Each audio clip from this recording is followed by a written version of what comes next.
Hey bassists, I'm here today to demo the new Epiphone Grabber reissue. Let's hear how it sounds.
The Epiphone 2024 Grabber. This video is not brought to you by Gibson or Epiphone, but actually by Zounds. If you love Gibson and Epiphone basses, Zounds is definitely the place to purchase them. Zounds is one of their biggest partners and they get exclusive finishes such as the purple Sparkle Thunderbird that I reviewed earlier this year. The Epiphone Grabber, we finally get to see something other than a Thunderbird bass in the Epiphone lineup. Bassists have been asking Epiphone to reissue some of our favorite Gibson models such as the Grabber, RD, and other cool shapes. And in 2024, we can finally say we got an Epiphone Grabber reissue, although we can't say it's not exactly the reissue we hoped for. For reference, there's 3 different Gibson models that all have the same body shape but with different specs. The first is this Gibson Grabber model right here, which originally had a movable pickup, hence the name Grabber. The second model was the Gibson Ripper, which had 2 P90 style pickups. And then the third model is the G3, which has 3 single coil pickups. You might be more familiar with this model because of Mike Stern from Green Day. One big feature that all these basses do share is a bolt-on neck, which is not standard for Gibson and Epiphone models. It's usually a set 3 neck. It's great to see that Epiphone is finally bringing back some beloved Gibson models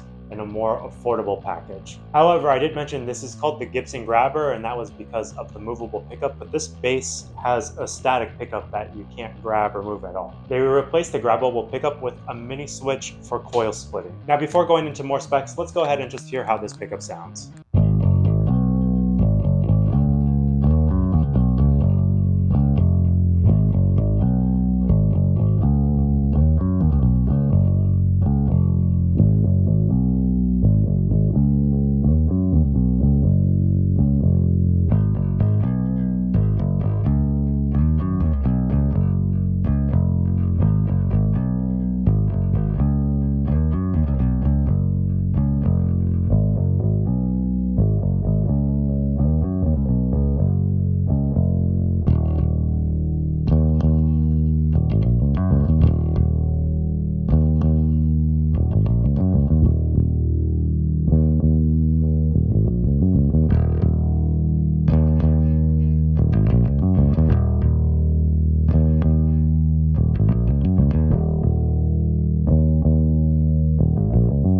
Besides the toggle switch, there's not too many specs I need to go into for this bass.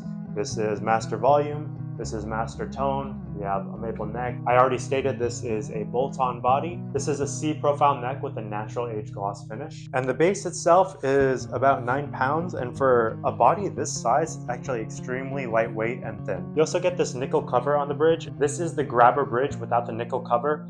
And unlike the Epiphone Thunderbird and the Embassy Pro, it actually has a pretty decent semi-heavy mass bridge. Another thing I forgot to mention is that this bass comes in 2 finishes. It comes in this natural finish and then also a black ebony finish. Let's review the pros and cons of this bass. The first pro of this bass is that it's actually really comfortable considering how large it is. For a bass this large, you would think it's really heavy and would drag you down. I can say that Epiphone Thunderbirds drag me down, and I would say even this Jaguar bass here that I have, that's over 11 pounds, definitely slows me down on stage. However, I didn't have any of those issues with the Grabber. It's just super lightweight, the bass is thin, and as large as it is, it's actually very comfortable. Another pro to this bass is that the pickup actually sounds pretty good. Now, considering this bass is $1,000 USD, is it a great sounding pickup? That's debatable, but you know, Epiphone really hasn't issued Gibson models in a while, so I'll take what we can get at this point. And the third pro of this bass is the neck. I usually don't like any of the Epiphone necks. I've had two Thunderbirds and the Embassy bass, and I can't really endorse any of the necks, but this bass is very comfortable. It also helps that I prefer maple necks, as most Epiphone necks have either like ebony or some cheaper copy of that. All right, let's review the cons of this bass. The biggest con of this bass is that it's not a true reissue to the Gibson Grabber. The bass is called the Grabber because you can move and slide the pickup, but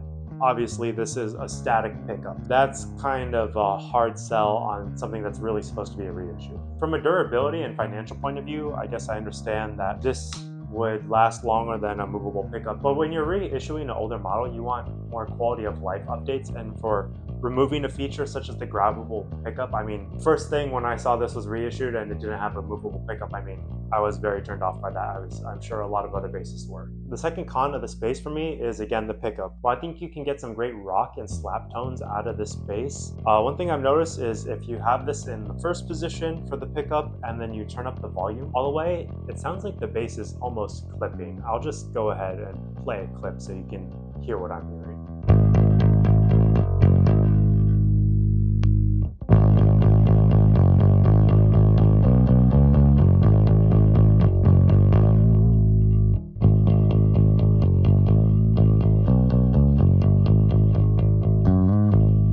The third con for me are the finishes. I don't love the natural or the ebony. While I understand this is a traditional reissue, so you're gonna have traditional colors, I mean, they already did such a drastic and modern change for the pickup. We might as well see some modern colors like they did with the Epiphone 64. Not a big deal, but I guess I just prefer to see like a red or blue kind of grabber. I think that would be really cool. All right, and then my overall final thoughts for this bass. I think it's great that we're finally getting reissues of Gibson from Epiphone. That just makes me so happy, and I know we have the Mike Dirnt G3 on the way as well, and I know people are just waiting for that thing to come out. The playability of this bass is really what impressed me too. I mean, I guess I'm just a Fender player, so that you kind of get the best of both worlds here. You're getting the Epiphone Gibson vibes as well as the Fender vibes. So that match made it happen for me.